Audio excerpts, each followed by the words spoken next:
Hello, welcome to Podcassidy. We have Jeff Macaroni here. So happy to have you here. You are one of the people that I have been waiting to interview the most. Wow. It's all in that headline. I am absolutely obsessed with it. Like, you talk about having a good hook, a good headline, like, that's it. I really owe that to so I have I think my LinkedIn feed is really different from a lot of others. So I mean, to start with, the whole reason, like, why am I here? Because I get a lot of that from people. Yeah. I am here going back to like 2014, I think it was, when there was a company that makes custom window treatments, and they refer me all the time. And the woman who owns it she was a board. She got some kind of chairperson job or board position for a hospital, and wanted me on LinkedIn so she could refer me and do all this stuff. I mean, at the time, LinkedIn was like press releases and resumes and job announcements, and it was hideous. So I saw that woman for about 2 weeks on there. I kept slogging around for 6 weeks, not really knowing what to do, and promptly ignored it. And then I feel that. when COVID happened and you couldn't do anything, it was like, man, I should see if I can figure out what email was I using back then. How can I resurrect this? I was able to pull my profile back up. And that whole, going through the pandemic experience, and of course being in the cleaning industry. So, so where that headline comes from, I should explain that, I guess. So I'm a specialty cleaner, but I also do facility services. So by that, my specialty being is primarily textiles and fibers. But I'm also I was a disaster technician, and so we did fire, flood, trauma. When I was 22, I was a resident manager of an apartment building, and I found one of my tenants 3 days dead who had Oh my God. said someone should check on him. So I was out vacuuming, and I had been with my water pipe a long time before I was vacuuming. I wasn't even through the first building when this happened. And this woman who got me to, her husband was a doctor, got me to open the door. So I opened the door, and she said, well, I'm gonna wait in the hall. And I gave her a look like, you gotta be freaking kidding me. So, but right away it smelled like we had shrimp for dinner, and my roommate left them in the garbage disposal. And this smelled right away, smelled like bad shrimp to the power of 10. And then there was a pair of underwear on the floor. And I'm like, I don't know what the hell's going on in here, but if I'm in trouble, I'm taking this woman. She's going to be in trouble with me. But sure enough, the guy I go all the way down, and he set it up to have me find him. So that's why people, you shouldn't talk about that. This guy set it up so that some 20-year-old kid was going to find him. So he was 3 days dead and wedged under a dresser. Oh my God. Yeah. So at the time, I was still like being a resident manager and being a maintenance tech at a shopping mall. And when I kind of transitioned a little bit, I was going to school while I was doing that. But I hit a thing where I saw an ad for a disaster technician, and I didn't know what it was, but I knew I desperately wanted to be one. Yeah. So they found out, I told them the story about how I had already found a guy. I didn't have to clean him up, but that kind of became my thing. So for a good 15 years, a lot of murders, suicides, overdoses, unattended deaths and stuff. I was who people thought of, and went out and took care of it. So, that's just it. Yeah, I don't know. Death's everywhere. I mean, it could be your friend, could be your loved one. So I just always, be as professional as you can, and show as much kindness and stuff to the people, like regardless of how the person died or what happened. It's the people left behind dealing with it, and that's who really needs the help. you show dignity to the deceased, but you got to show love to those who are left behind. I mean, that's what it really comes down to. Yeah, that is such like an important service to be able to provide to people. Like it's and I can't imagine like the industry is really messed right now it. is the sad part. The industry is not in a good place. Like I really don't do much restoration anymore. You're either tied up with certain insurance companies and doing it and it's not really about everything they say that everyone's doing in a pre-law state and all that. It's rarely happening anymore. But that's society at large. My industry is upside down. I mean, for years I was the carpet cleaning and upholstery and stuff I did was through Bain Clean out of Indianapolis, and it was all electric, truck mounted. They've been around forever. So yeah, that there's been a whole transition. So I refer to it a little bit jokingly, but I hit a cow in the dark about 2.5 years ago that just about took the business down and darn near killed me without me being hurt, but it was real close. Just one of those weird, you're coming down a hill into a valley. It's 4:30 in the morning. I could not see the thing. Looked like fog. It was amazing.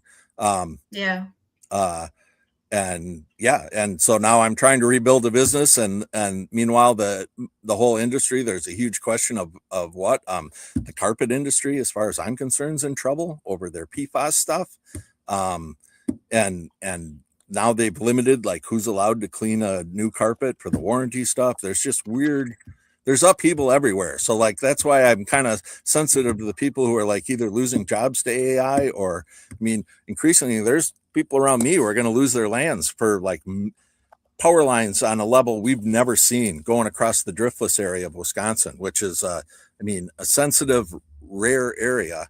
And they want, some place from Iowa is going to come in and wants to do 100 or 725 kilowatt freaking line with, the rights of ways are 3 times of what we have now. It's scary.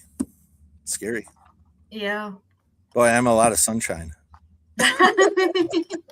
We got a lot of comments. We got a lot of people up here here to see you, Jeff. Everything's saying something went wrong, so I'm not sure I'm going to see that. So you're my eyes and ears, Cassidy. What's happening in the LinkedIn world? We got Vance and Shelby, and we have Serena here, and we have Laura here, and we have Dan here, and we have Keith here, and Natalie. Like, we have the whole crew. And then my favorite comment here is Haley here that had said, I love watching those rug cleaning videos. Because when you first mentioned it, I was so ready to pop off with a joke like, okay, so you're the one behind those accounts. But then we started going into a story about a dead guy, and I was like, oh, I can't make that joke now. It's not appropriate. I was like, I had that one locked and loaded, ready to go. It was it's funny because then the coroner who came, who I briefly got to meet, he was a famous bar owner in my hometown, our coroner, and he'd wear an admiral hat. He was sort of like Quincy, but a little more gregarious, less gruff of a sort of guy. And then he ended up getting murdered in a shooting at the city hall like 2 years later. Like it was just I don't know. Life can be really surreal. Oh my God. Yeah. I've had a lot of weird brushes with stuff. What's the weirdest celebrity encounter you've ever had? I don't know if I've even met a celebrity. Oh my God. So to be honest, my wife and I were in Milwaukee at she got us a room at a fancy hotel. I can't remember if it was the Pfister or one of the other ones.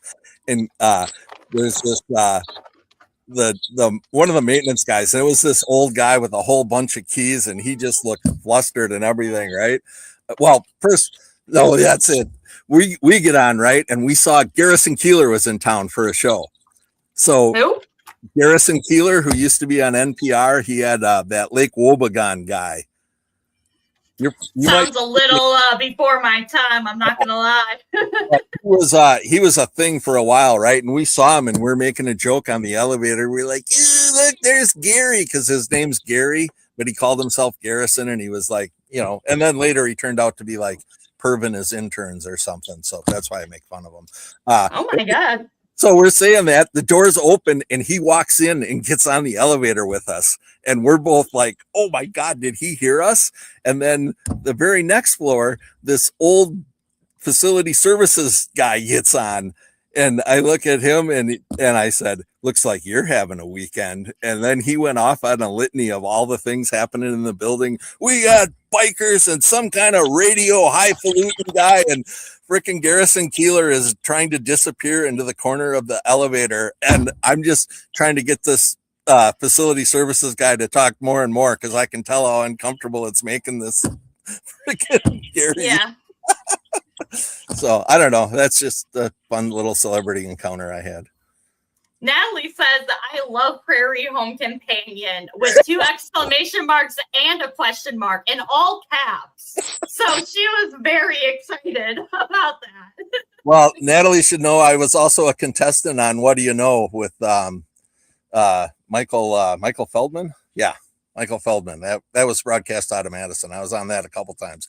Actually, he asked me how long I'd been married, and I said I'd just completed my 8th year, and he said, completed it, he's done and ready to move on. And my wife gave me a hard time. My then wife. That was my ex-wife.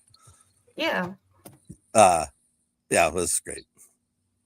I gotta know if anyone in the audience has met other celebrities. I gotta know these celebrity stories. Serena said, where'd the comment go?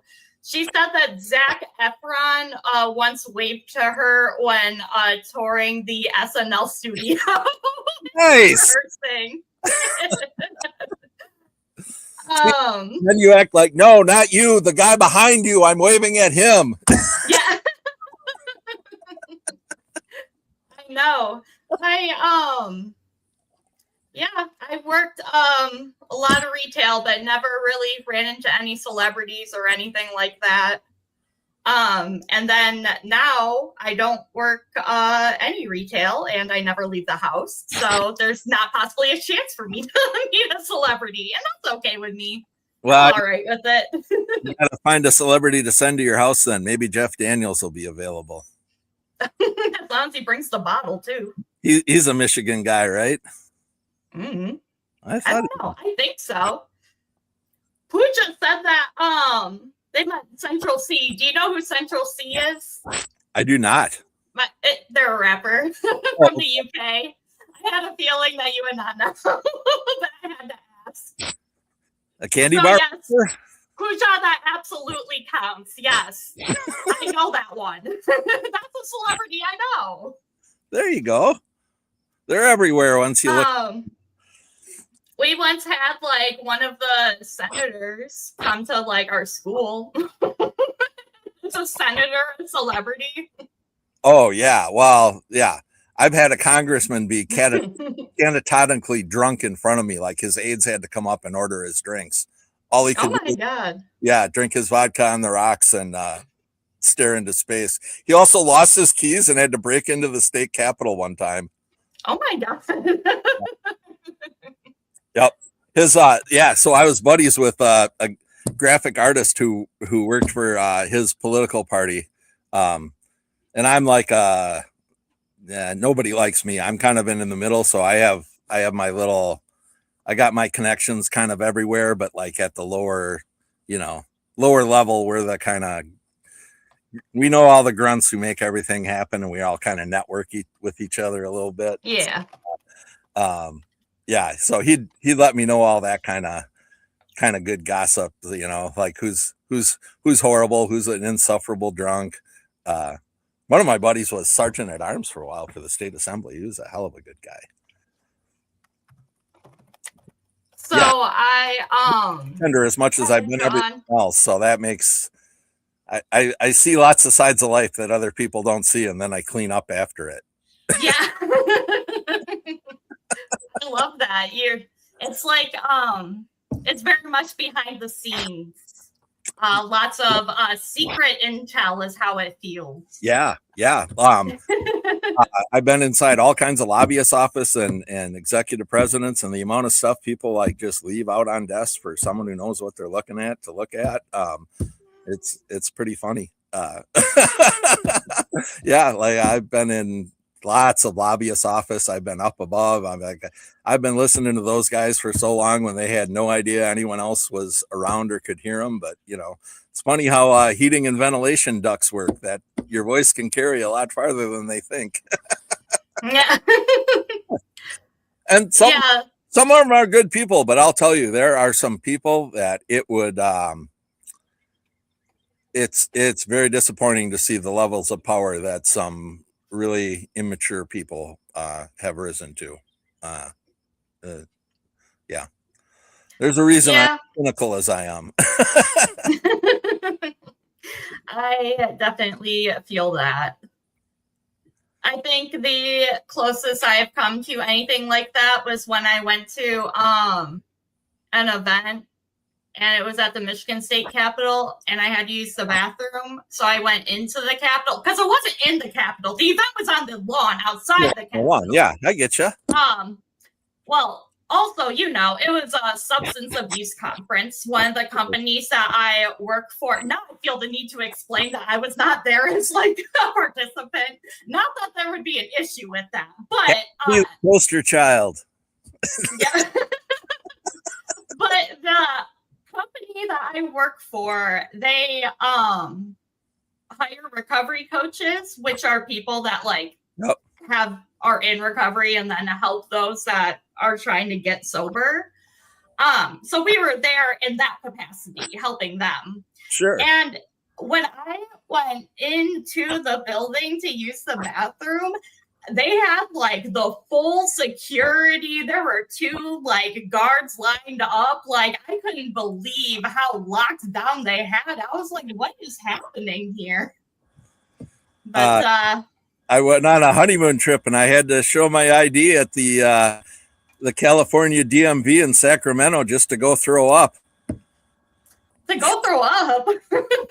Oh yeah, because so oddly enough, we met a trucking industry lobbyist while we were out one night, and he dragged us to some bar where people were performing, and my wife was still smoking cigarettes at the time, so her and this lobbyist kept going outside to smoke. Every time that happened, this guy bartending would poke me in the back and go, "Hey, Wisconsin, come on, let's do more shots of Jägermeister." And I mean, I had so many shots of Jägermeister. I was in the bathroom, like sticking my finger in my throat, trying to throw up that night because I knew nothing good was going to come of it. And it was in me. And I didn't throw up till the next day. But yeah, they have a lovely state capital, and the DMV was nicely manicured, but I should have just thrown up in their bushes instead of standing in line to go get sick. Right, no kidding. They side rolled heavily. I think they knew. Some of the best people that I know, surprisingly, live in Wisconsin. And that doesn't surprise me at all. Like some of the closest friends I've made on here live in Wisconsin, and there's multiple of them. Yeah, which is so crazy. Wisconsin's 5 different physiographic regions, and because of so we became it was today. We became a state today in 1848. Mickey! I know, she finally climbed up here, so I had to show her before I release her. I'm not Homer. I'd show you the 2 rotten little bastards. There you go. They're awful. Has nice cats, and I get 2. Yeah. Anyhow. Oh no, they're gross. I mean, I know cats are gross, but like they're extra gross. Like just leaving dead rats under my bed and no. Oh yeah, no, they're completely feral, but they have the run of the house, and no, I wanted dogs, and they brought home cats. At any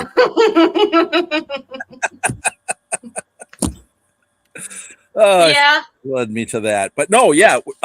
but the people we have people from all over the world really that have made Wisconsin their home, and we're a better state because of it. And historically, we were real open and welcoming, and it's there's predictable areas of trouble, but the western part, so the part farthest away from me, is actually the northwest and the southwest of Wisconsin are absolutely amazing. Southeast has a lot of beauty, but I mean, it's just so dense with people. But yeah, and you don't have to go to the touristy like Door County and Lake Geneva. Yeah.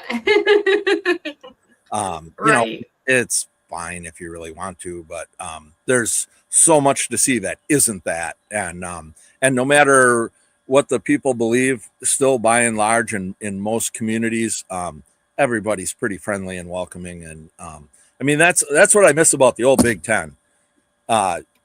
If people traveled all the way to Madison to see a football game, and this was back when we weren't very good at all in the 70s, we all kind of got along. Yeah, I remember that for sure. But I ended up, so my senior thesis, when I got my degree in urban geography, I did a geographic analysis of police calls on homecoming weekend when Michigan came to play. This was 1992, I believe. It was unreal, 92 or 93. But yeah, I kind of had to stop my field studying because there was like fist fights right off of State Street by about 6:30 or 7 o'clock. I could tell the cops are kind of losing control, and I'm like, all right, I can just listen to a scanner and and take notes. I don't have to be walking amongst all these people. Yeah, Wisconsin is it's near and dear to me. I worked for 2 different companies where I was recruiting in Wisconsin because they had locations both in Michigan and Wisconsin. Sure. And because I had the experience, the second company I went to utilized that and had me recruiting in Wisconsin. So then when I started connecting with all these people, I was like, I know this area because I recruited in it. Excellent. Which was very exciting because normally I don't know shit about geography. So I love it. I mean, so it's spatial analysis, and what got me into it was I took as an elective. I was originally a radio, TV, and film major, and really wanted to go into radio, which is why I'm passionate about what's happening in it. But this geography of Wisconsin class, it explained like everything. Like, oh, well, this ethnic group settled in this area, and that's why, like, the Italian, there's a place called Red Granite, and it has all these great old-timey Italian restaurants in it because there was all these Italian stoneworkers that moved there in the late 1800s to early 1900s, and like it just kind of explained the landscape to me. And in a region like I'm currently living where the glaciers didn't go, so it's an ancient landscape, relatively speaking, to everything around it. Just these old river valleys and these bluffs that used to be mountains, and it's just all that's left of them. But it doesn't sound big till you climb one, and it's an amazing experience. So just to live, and the people who have, the woodland Indian tribes, they've lived in this area for 10, 20, 30,000 years. The more they're doing better research. So that's why I love geography. The landscape, it can empower you. It can tell you things. And I'll say it can affect how you live if you let it, if you're smart. Yeah. You're in tune with it. Where you kind of, the Earth's going to last a lot longer than we are, one way or the other. It's going to outlast us. So yeah, true. Very true. The quicker you make your peace with it and learn to live with it, I think the better your life's going to be. But I'm sure that's what everyone came for. They want to hear about more gross stuff. Well, Ari had made a comment and it made me remember. She had said, OMG, what an amazing podcast name. I should have said at the very beginning how you were the brains behind the name Podcassidy. Like, the moment that you commented and had used the phrase Podcassidy, it was set in stone. Like, I screenshot it. I sent it to Max. I was like, look at this. This is so good. Yeah, well, that's just a reflection of the humor I grew up with. Really, my LinkedIn personality is that of a bartender. And it's about getting in your line the quickest. Actually, I should tell this story because I love this story and people absolutely are horrified. So I was good intro. I was working the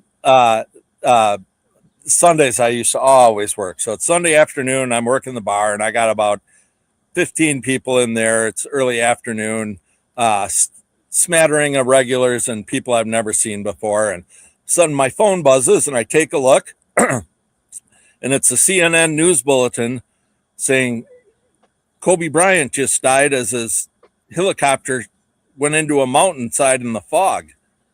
So I announced that to the crowd and everyone's looking around in stunned disbelief. And I said, wow, I bet he didn't see that coming. Yeah. So it's just the way I am. It's instant. It's what's the funniest comeback you can, it's like I'm in an invisible writer's room. I'm the only one there, but I'm still trying to get the funny line out ahead of everyone else. Yeah. It's okay. That's my common strategy. So I understand completely. Like one of my cousins explained, we were just having fun and they couldn't take a joke.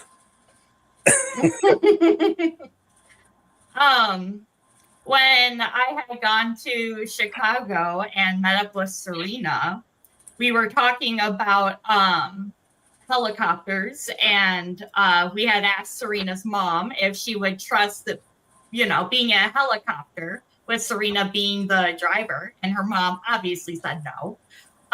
And Serena goes, "Oh my God, I'm not gonna Kobe you." All of us are just like, "Oh my God."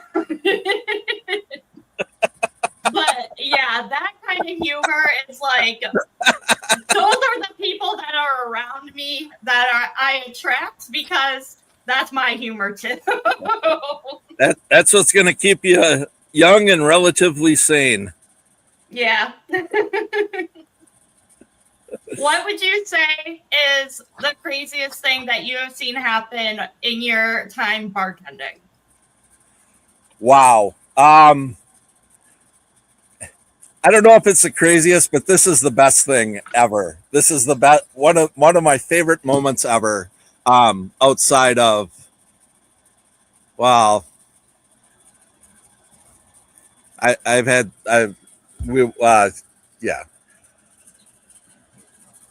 I don't know how to phrase this. I'm just going to let that idea go.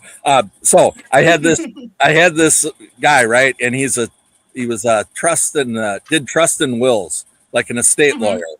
Very, I mean, he went to Harvard or he went to somewhere like that, some fancy Ivy League thing, right? And he was on his second wife and had a girlfriend, and of course, whenever she called, he was never there.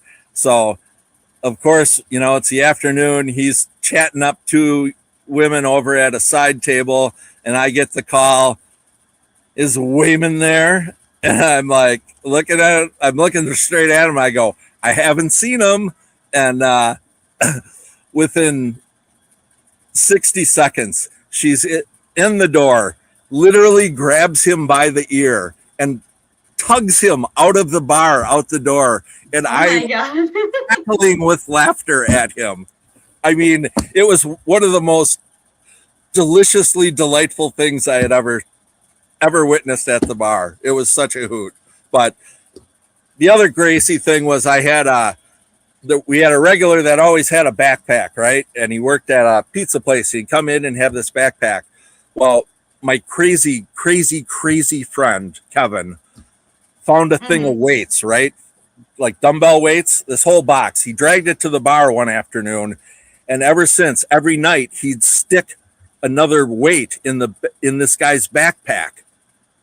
like every night was another 5 pounds or so went into this guy's backpack, till one night he finally went to leave after playing darts and having shots and drinking beers, and he throws the backpack on and goes spinning round and round and round and crashes into the corner of the bar, and we all about wet our pants. Man, that's perfect. Yeah, being able to set people up like that. Yeah. But then, I mean, so like, are you aware of State Street on Halloween? That whole tradition? Nope. Okay, like Madison, going back to as long as like since I've been in high school,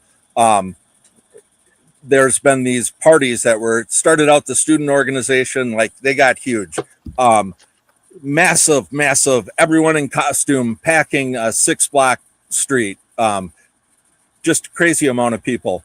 And when things got out of hand in there, I've literally seen, it turns out the police have fire extinguishers full of pepper spray. Oh my God. It was crazy as hell one night, looking out the front windows, watching them blast people with those things. Yeah, I feel like that should be illegal. What? A Well, fire extinguisher with like pepper spray? Nothing's illegal if you got a badge on. Yeah, no kidding.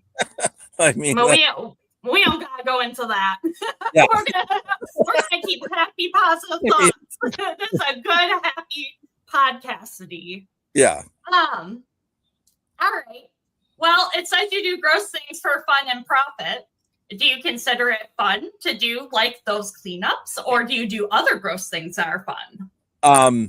What's really fun to me is well, it's the same thing if someone tells me they're afraid of snakes or spiders. Mm-hmm. Like I'm gonna try to bring a snake or a spider in around you. Like I can't help it. I just have to do that now. It's on my to-do list. Like, I get a kick out of watching, there's so many people who can't even be in the same room when something happens. And Tavern or mall, we used to, at the mall, we had a department of vocational rehabilitation, right? So there's a blind guy with the dog, and that dog used to always in the same spot, used to like to take a dump right on the mall carpet. It'd be a regular thing. But it was always kind of funny because there'd always be someone there watching you gagging, and like, you just try to walk by them a little bit so they get a whiff. You'd make it a little worse and kind of get a chuckle. Yeah. But I mean, working at a mall, I've cleaned women's restrooms, so like there's nothing trash like a women's room at a mall. I mean, taverns try, but I mean, those people are liquored up. Like what happens into a mall from seemingly sober women is unreal. I will say, the nastiest bathroom I've ever seen, it was at a bar. If it's a punk bar, it's a point of pride. This one, not this one. Not this one. Shout out to the old Jenna's on University Avenue in Madison, not the bougie one they have up on the Capitol Square now. That bathroom was horrifying. Yeah. Serena said she's not calling you for help because snakes are a no for her. But they live in Georgia. Don't they have a bunch of snakes down there? Oh, yeah. There's a snake within 25 feet of her, even as we speak. Serena, do you ever get worried that it's gonna come out of the toilet? It's the crawl spaces up in the attics, and then they end up dropping down out of the air returns. That's how they love to travel. Ooh, that sounds very, very fun for people that live in Georgia. That's great. I mean, my kids love that stuff. I've got a picture of my daughter when she was probably 3 or 4 years old, and we came across the snake on the road leading down to where our mailbox is, and she's petting the thing. So, I mean, I didn't set it up at all. So it just depends on what people grow up with. But really, snakes and spiders do so much that's good for you. You should have that reaction to ticks and mosquitoes. Yeah, no kidding. I mean, they're way more likely to make you seriously ill or even kill you. There's very few spiders that'll do that. There's a lot of mosquitoes that, you get that virus at the wrong stretch of your life, you could be done. Yep, that's very, very true. But, meanwhile, people are killing a spider that can't even bite them. Yeah, that's true. I'm like comfortable around snakes, but I also haven't necessarily been around snakes to get comfortable. But I don't know. The one thing that like really freaks me out that I can't do is like crickets. Like I can't do it. Do you get cave crickets? Cave crickets? What's a cave cricket? Oh, they are the worst cricket you can imagine, and they jump at your face. What? Yeah. No. And oh my god, that thing's huge. Yeah, they like moist, damp areas. So like our house is on a slab and built into a hillside. So they love our place. Ew, I closed the tab. I don't like it. Oh, get away. That thing's terrible. No, I don't know what it is about crickets. I think it's the fact that they jump. So it's like unpredictable. Yeah. But like when I hear the sound of a cricket, it's almost like triggering for me. We have it's amazing. So yeah, so I'm in the driftless area. And I have seen with my own eyes, we have mountain lions. Oh my god. Yeah. Scared the hell out of me. And I was in the car and I still felt pretty triggered. And we're on we got a little over 30 acres. It's very, very hilly. It'd be marginal farmland by traditional means, but they found deer carcasses like 15, 20 feet up in the tree within a few miles of me. So oh my god, only a big cat is doing that. So yeah, it was a little hunting for morels this year was a little it was a little more risky looking up than previous years. Looking down. Yeah. Plus my son and I went and we got into the thickets bad and we got cut up pretty good. It was kind of, yeah, he was hating it. And then I laughed because that's what I do. And we actually have big cats here in Michigan too, which you wouldn't expect. But there's this one really big black panther that has just been like stalking around my apartment complex. And like, I don't know, it's kind of crazy. That's to our north is a town called Hillsboro. I'm real close to Yuba. Hillsboro and Yuba were both like Czech settlements. But going back to at least the 1940s, there are repeated stories of people seeing like black mountain lions. It'd be the black morph, black panthers, what have you. In fact, that's the kid. Yes. Hey, you know what I used to call my cat? Had more of looks a bit like oh my god, blanking on her name, but she has the cat Winston. I had a cat that looked like Brooke. Winston. Yeah. Brooke I had a cat that looked very much like her, and I called her the Midwestern Snow Panther because it was up in an oak tree. You'd never see her, and 30 pounds more, you'd be dead. Every house, that house cat had another 30, 35 pounds on it. It'd have you. Yeah. There's a great Nick Lowe song about there was a silent film star who died a recluse in Beverly Hills and her dog ate her. Oh, man. Yep. Poor Marie, I think it's called. Nick Lowe's great. If anyone's looking for music to listen to, they should definitely check out Nick Lowe. Also, what genre? So I forgot to tell you this. So it's my birthday today, and what? Yeah. Well, happy birthday! I'm not going to sing to you, but happy birthday! Thank you. But the highlight was my wife scored tickets for They Might Be Giants when they're going to be at the lovely Barrymore Theater in Madison, and I'm super excited about that. I'm a tremendous fan of theirs, going back to their very start. The John and Johns are great people. If you ever have a chance, people, you should really see them live. No one's like them. It's amazing, and not jam bandy, nothing. Not that there's anything wrong with that, but this is infectious fun. My kind of thing. Anyhow, brief plug for hell yeah, having fun. Okay, well, now we have to go back to this being your birthday because how did you not mention this at the beginning? I'm a More little mad. it's statehood day. Little mad. On this day in 1848, Wisconsin became a state. Man, you think I care about that? I care about your birthday more than that.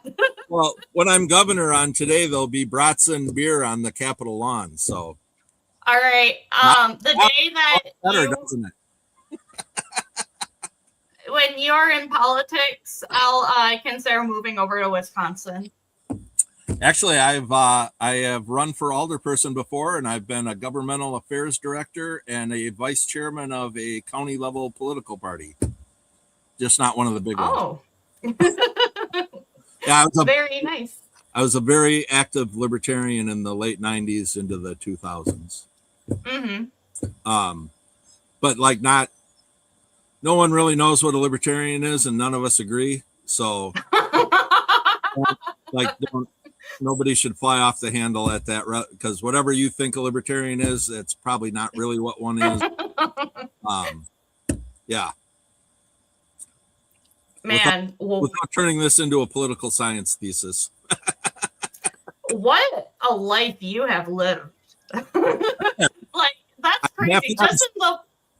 I'm happy I'm still alive because I've had a lot of foolish near deaths, and I have a lot of dead friends. So many dead friends, like spanning all across my life. So the fact that I'm still around and so many people I partied hard with and had crazy, weird experiences and dangerous work experiences with, it's great to still be around and you know, afflict the comfortable and comfort the afflicted. If you're doing that, you're living your life right. You know, whatever that means to people, find your own way. You don't have to help everybody, but find some people you can help if you can, and you're doing the right thing. And that doesn't mean you have to do stuff you don't believe in or whatever. Like, I try to respect that, but nobody's got it easy. Everybody's got it tough. I have lots of friends who, I don't know, purposely or not, but like their own actions help lead to their demise. And that's sad when that happens. Yeah. Regardless of who they are. And for the people who are left behind by them. And I guess having professionally just spent time around, I mean, one of the toughest moments of my life was an afternoon. A father had sent me to go clean his daughter's apartment, and her son died, and she was an inconsolable mess in her bedroom. And it was just one of those where you just kind of went in, you straightened up, you did the carpet cleaning work you had to. You know, I didn't know where to go in there and give her a hug or to hold her hand, or you know what I mean? Like, you can't intrude, but it was it was just brutal to be around someone so obviously devastated. And that's happened numerous times, really, when I think about it. Like, people who are just devastated at the loss of a close loved one. And they just, you know, you just, I don't know, compassion, you know, you got to find it in you. And if you've lost your compassion, like, God, that's a really bad sign for you personally, you know. Try to find it in you. And not like, I mean, I'm as hot-headed, confrontational. I've only been punched in the side of the head once working the bar, but, you know, I still, at 62 now, you look back, it's like, you know, I regret picking on kids that just trying to fit in. Like, I regret doing that in my life more than most anything. Well, and I people think I'm joking. I regret not hitting the nuns back that hit me, because that would have got me. And I never had the guts to do it at the time. So, you know, if you're being bullied, stand up for yourself.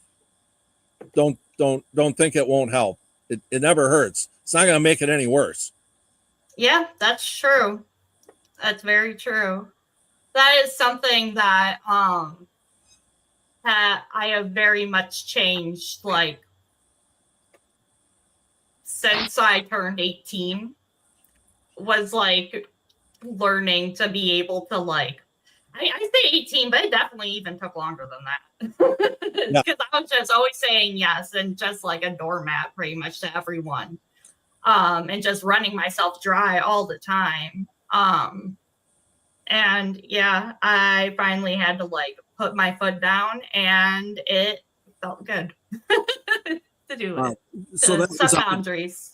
I resisted because I enjoyed the party life, especially the high school I went to. Like there was lots of rich kids. There was lots of, there was lots of everything that, and I, for many years, resisted like working at a bar because I thought it would ruin my bar experience. But I have to say, becoming a bartender and becoming comfortable with authority and, laying down the law and standing up for something, like really, it was bartending that really helped me really learn how to do that. And it's trial and error and what works and what doesn't. And, if people think you're a little psychotic, sometimes that lends to your authority. So if you can do a maniacal smile and really act like you're into the whole thought of, I'm going to do whatever it takes to stand up and uphold my establishment, like people find they either respect it or slink away from it.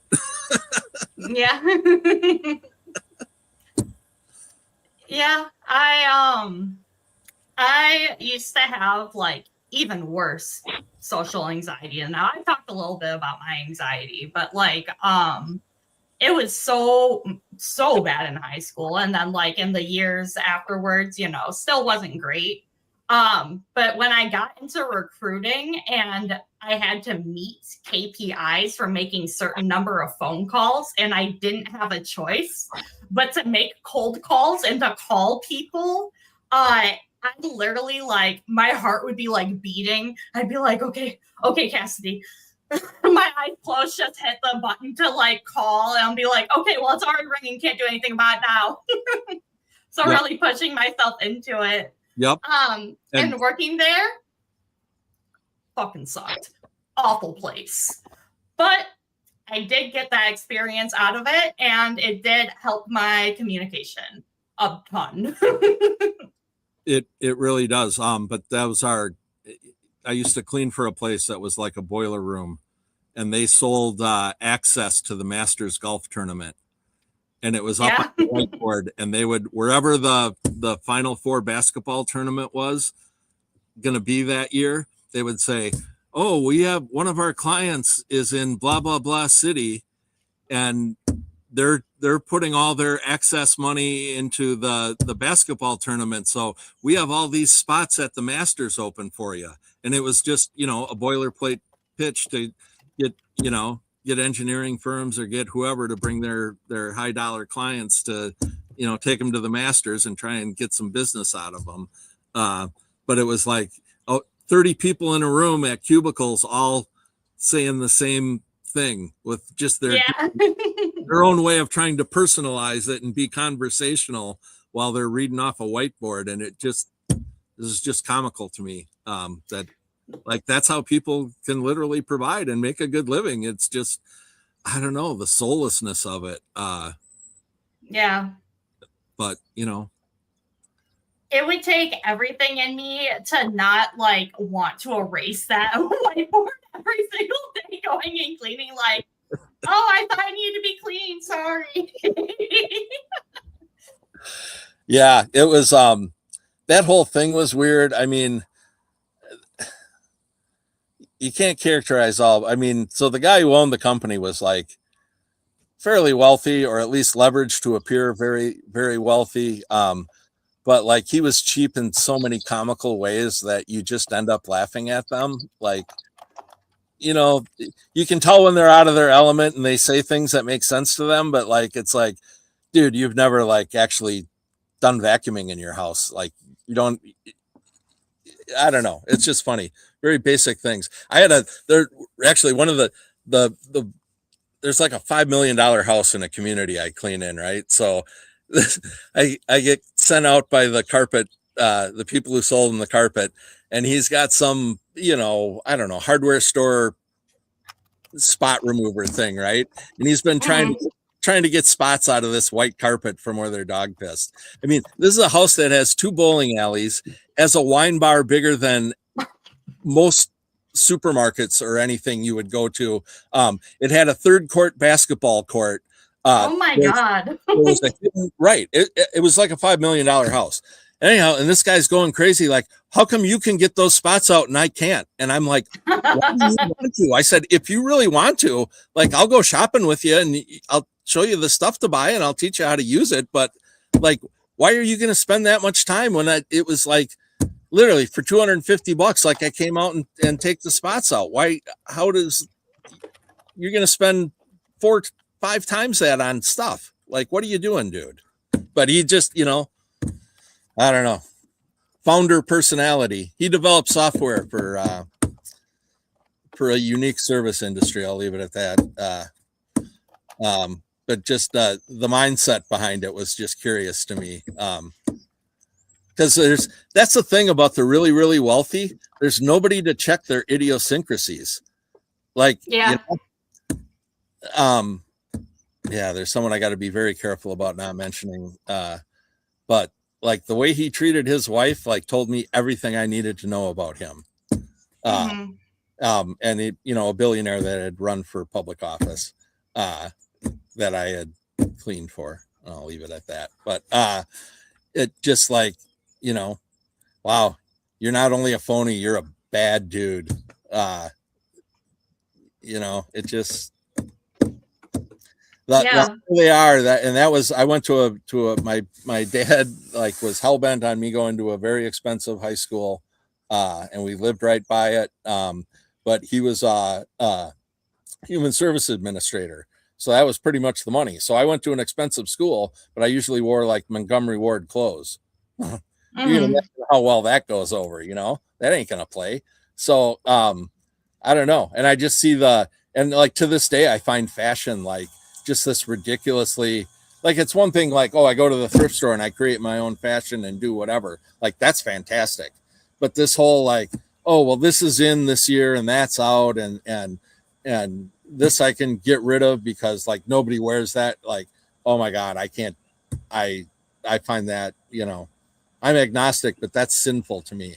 Like that's wrong. It transcends religion. Yeah, so bad. Right. Because, well, really, when you get down to it, like it's a message. It's not about the trappings. And like everyone who argues religion, you're arguing about the trappings. What's it about? It's about how you treat others and how you live your life. So so the trappings really have nothing to do with it. The heart of the matter is, how are we treating others? It's not what I say when I pray or what direction I face, or like that's the unimportant part. But of course, that's what's used to divide us, like nobody focuses on the whole thing. American individualism, complete lie. America got built because people from all over the world learned we're in the middle of nowhere and we don't have a community. We got to build one. We actually have to build a community. And now we're so many generations removed. Now everyone's like excited about how they're removing themselves from their community because, well, they're not like me, or they, whatever, they came from there. Well, that's how it was. But you didn't have a school if we didn't all come together and build a school. And you didn't, until people opened different kinds of stores and someone had a restaurant and finally someone had a boarding house and there was a place for, business people to stay when they came to your town. Like people used to get excited over stuff like that.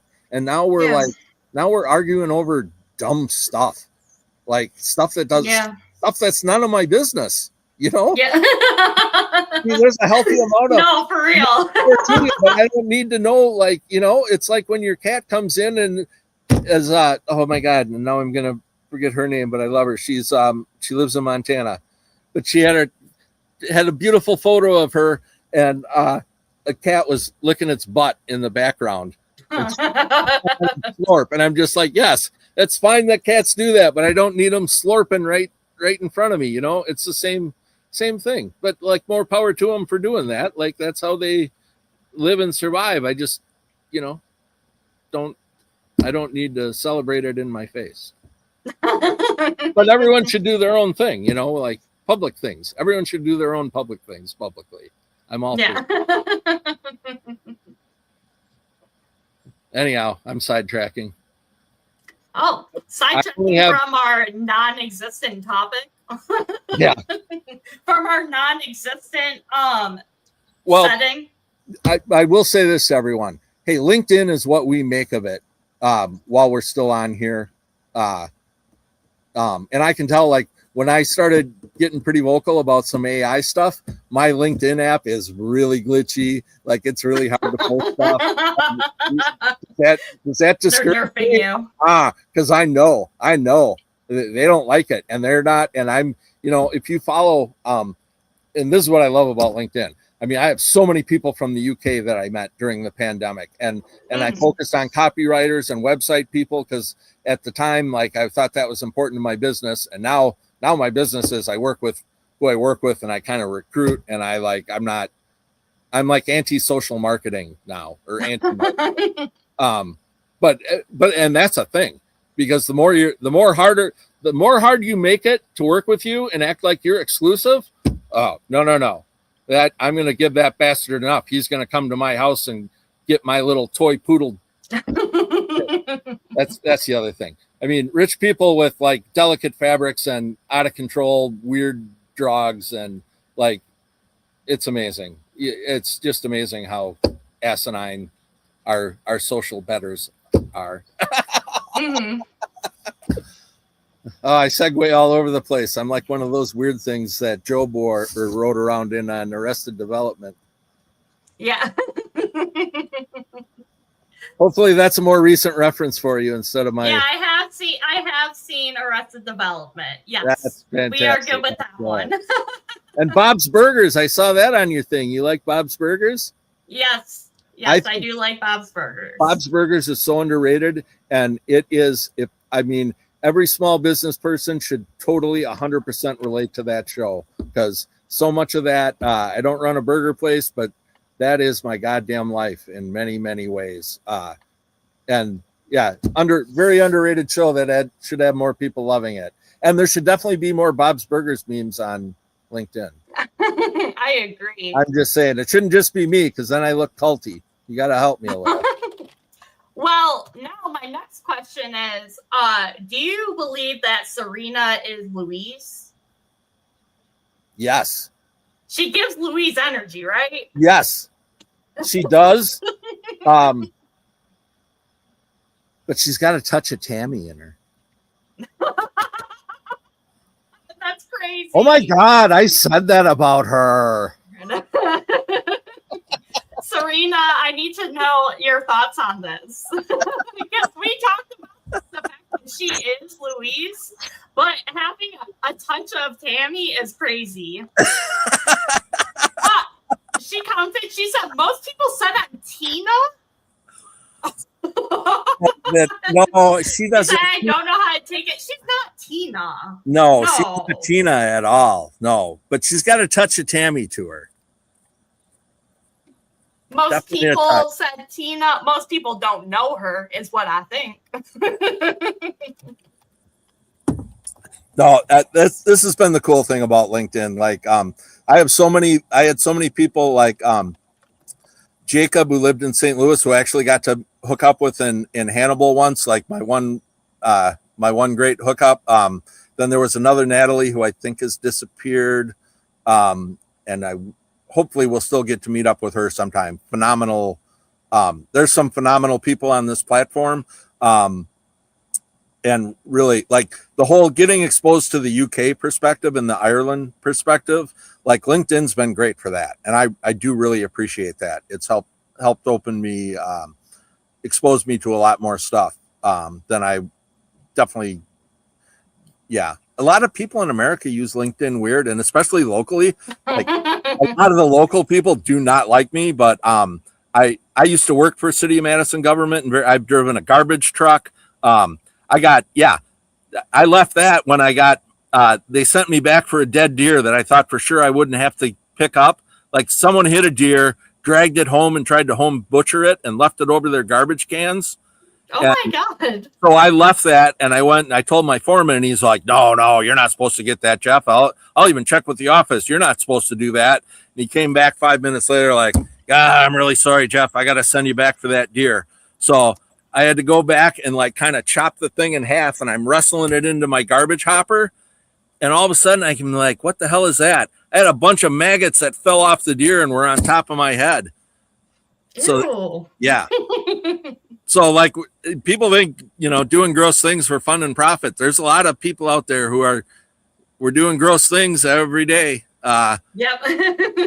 You can find a weird spirituality in it. Like you're providing a service that like other people won't do, and they'll look down on you for it. So I kind of like, I get this reverse sense of pride. Like, yeah, I know people like think I'm less than because of what I do. And it makes me feel superior because like, look at you looking down on others. Like you're a filthy sinner, whether it's, like I say, whether it's real or not or whatever, like I get a real feel for that kind of a thing. Mm-hmm. Whatever. So, it gets me through the day. I know. We are at our mark. What are your closing thoughts for the people of LinkedIn, for all of our adoring fans that are going to watch the video afterwards? This is, hey, your feed is yours. So if you don't like what you're seeing, hit that X button and get rid of the toxic people. Yes. A lot of people are bots and aren't real and are really just out there to try to stir things up and create division.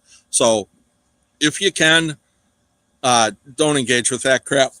Just hit the X and say you don't want to see it, because the best way to hurt them is to let whatever horrible demonic devices running the algorithm now, let them know you don't want to see that. Like that upsets me, and I'm not going to put up with it. They can't have social media without us. So either they make the platforms work for us, or we leave the platforms. And then what do they monetize? How do you monetize a platform full of bots? And I think we all kind of see that. We're like, hey, is this platform for us or is it for bots? And I think without saying it, I think that's what the weird LinkedIn movement was about is, hey, is this platform for people, or is it just automated crap applauding for itself over and over and over again? So that's why, whatever you are, letting your freak flag fly, I salute you. I don't have to agree with you. I don't have to share an apartment with you. Like you guys do you. If I don't like it, I scroll by. I only call out stuff that I feel is wrong. It is wrong and harmful. Call out that are harmful. Or, a lot of people take things the wrong way, and I just like, I like to give an alternative viewpoint, mostly because I'm like, I don't fall within the major viewpoints, right? So people who feel that way, and I don't think I'm the only one. Like, I don't know what my divergency is or whatever. I know the nuns used to slap me because I wasn't right. So I'm something that annoyed the hell out of them. But whatever it is, embrace what you like, encourage people when you can. And if you absolutely don't like it, like make it go away. And that's the best revenge. Bobby Sands, who starved to death in a British prison, said, our revenge will be the laughter of our children. And I love that. And I support that. I like that. Yeah. Bobby Sands, everyone should remember him and all the others. That's why I stand up for what I do. The Irish were colonized and faced a genocide. And that's why my great-great-great-grandfather came here in the 1840s. It was that or starved to death. Well, that's why I have sympathy, and I don't get into regional conflicts per se, but I support anyone anywhere who doesn't want someone else telling them what to do and how to live. And there's a lot of that. So in your own world, everyone, find your way to make a stand, and you'll be better for it. You'll feel better about yourself. And that's worth it. That makes it alone worth it. Yeah. I appreciate you, Cassidy. You're a breath of fresh air on LinkedIn. I love what you're doing. I love that you're doing this. I don't know what's ahead. I don't know what's ahead for you, but it's great things. And for someone who says they're uncomfortable and everything, you're so smooth. You do such a great job. I don't know about that, but thank you. Thank you. I do. I was a communications major before I switched to geography, so I know these things. Got it. Well, thank you for coming to my Podcassidy. Thank you to the audience. Thank you to the people here live and that watch it afterwards. And thank you, Jeff. This was so good. You had so many stories that I was not ready for. I have that effect on many women, Cassidy. So, all right. I hope to meet you somewhere. I'll make it over to the Mitten one of these days. Sounds good. Have a good night, everyone. Bye.